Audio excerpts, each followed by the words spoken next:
আমার ভিডিওতে আমি বেশি ইমোশনাল কথাবার্তা কখনোই বলি না, বাট আজকে কিছু বাস্তব কথা তোমাদের সাথে শেয়ার করি। জানি না তোমাদের সাথেও মিলবে কিনা। এই তো আজ 2 দিন ধরে আমরা আছি সেন্ট মার্টিনে। আমি আমার হাজবেন্ডের সাথে আসছি। এইরকম সুন্দর সুন্দর জায়গার দৃশ্যগুলো আগে শুধু ক্যালেন্ডারে দেখতে পেতাম। আমি বাবা মায়ের একমাত্র মেয়ে, খুবই আদরে বড় হয়েছি। ঘুরে বেড়ানোর প্রচুর ইচ্ছা থাকলেও কখনো সুযোগ হয়নি। সকালে স্কুল, বিকালে কোচিং, এইটুকুই ছিল আমার লাইফ। হয়তো সপ্তাহে একদিন এলাকার পার্কে ঘুরতে যেতাম। এইরকম জায়গায় এইরকম নীল পানি দেখার একটা স্বপ্ন ছিল আমার তো ঘুরে বেড়ানো মানেই 2 ঈদে দাদু বাড়ি যাওয়া, এইটাই ছিল আমার খুশি। সামনাসামনি একবার সমুদ্র দেখারই ভীষণ ইচ্ছা ছিল আমার। ওই যে বলে না, মানুষ যখন কোনো কিছু মন থেকে চায়, মন থেকে কোনো কিছুর ইচ্ছা থাকে, তখন সেটা পূরণ ঠিকই হয়। এই ডিসেম্বর মাসে আমরা কুয়াকাটা গেলাম, কক্সবাজার গেলাম, এখন আসি সেন্ট মার্টিনে। সমুদ্র দেখার আর বাকি কি থাকলো বলো। জায়গাটা মাশাআল্লাহ এত বেশি সুন্দর। হাতে দেখো আমার এত এত ঝিনুক। এই যে ঝিনুক একদম ছিটিয়ে আছে, এগুলোর উপরে পা দিয়ে হাঁটতেছি। এই যে ইনি হচ্ছে আমার স্বপ্ন পূরণের মেশিন। বিয়ের পরে এই 1 বছরে আলহামদুলিল্লাহ বাংলাদেশের অনেক জায়গায় ঘুরতে পারছি। আমার লাইফের বলতে গেলে সবচেয়ে বড় শখই হচ্ছে ঘুরে বেড়ানো। প্রেম করার সময় সে খুব বলতো, তোমাকে নিয়ে আমি বিয়ের পর অনেক জায়গায় ঘুরবো। আমি তো তখন ভাবতেও পারিনি সে তার প্রমিস এইভাবে রাখবে। আজকে তো সাগরের নীল পানি আর আমি একদম ম্যাচিং হয়ে গেছি।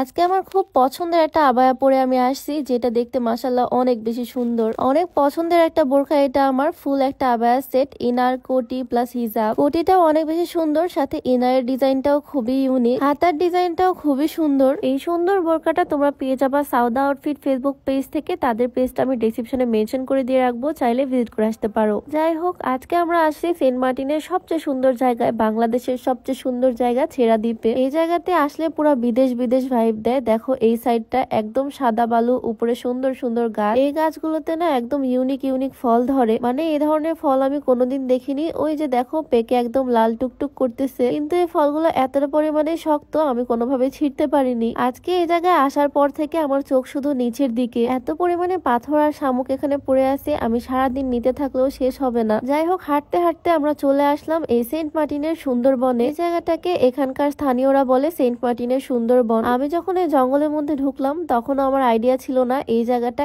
এত পরিমাণে সুন্দর হতে পারে। আমি জানি তোমরাও হয়তো দেখলে অবাক হবা, এত সুন্দর জায়গাটা। তো আমি জঙ্গলের মধ্যে কিছুটা সময় কাটাচ্ছিলাম এই পানির ধারে, আর তারপর ফাইনালি হাঁটতে হাঁটতে জঙ্গল থেকে বের হলাম। ওই যে সামনে দেখো জায়গাটা, এখানে আসার পর আমার চোখ পুরো বড় বড় হয়ে গেছে। এই জায়গাটা মাশাআল্লাহ এত পরিমাণে সুন্দর, মনে হচ্ছে আমি বাংলাদেশে না, আমি অন্য কোনো বাহিরের দেশে চলে আসছি। মাশাআল্লাহ মাশাআল্লাহ, আল্লাহ সৃষ্টি এত পরিমাণে সুন্দর। এত সুন্দর জায়গায় প্রিয় মানুষের সাথে কি যে ভালো লাগতেছে বলার মতো না। পাথরের উপর দিয়ে হেঁটে হেঁটে চলে আসলাম একদম পানির কাছে। আজকের সানসেটটা এত সুন্দর লাগছে আমার কাছে। দুজন মিলে এই সুন্দর পরিবেশে আজকে সানসেটটা এনজয় করতেছি। আমার ব্যাকগ্রাউন্ডটা তোমরা দেখো, একদিকে জঙ্গল, মাঝখানে পাথর, আর একদিকে একদম নীল পানি, আর সাথে বিশাল সমুদ্রের একদম ঠান্ডা বাতাস। এই জায়গাটার সৌন্দর্য আসলে মুখে বলে প্রকাশ করার মতো না। সাগরের নীল পানি একদম পাথরের কাছে চলে আসতেছে, ঢেউগুলো। সবকিছুর জন্য আল্লাহর কাছে লাখ লাখ শুকরিয়া। সবাই আমাদের জন্য অনেক অনেক দোয়া করে দিও। আজকের ভিডিওটা এখানেই শেষ করছি। সবাই ভালো থাকো, সুস্থ থাকো। আল্লাহ হাফিজ।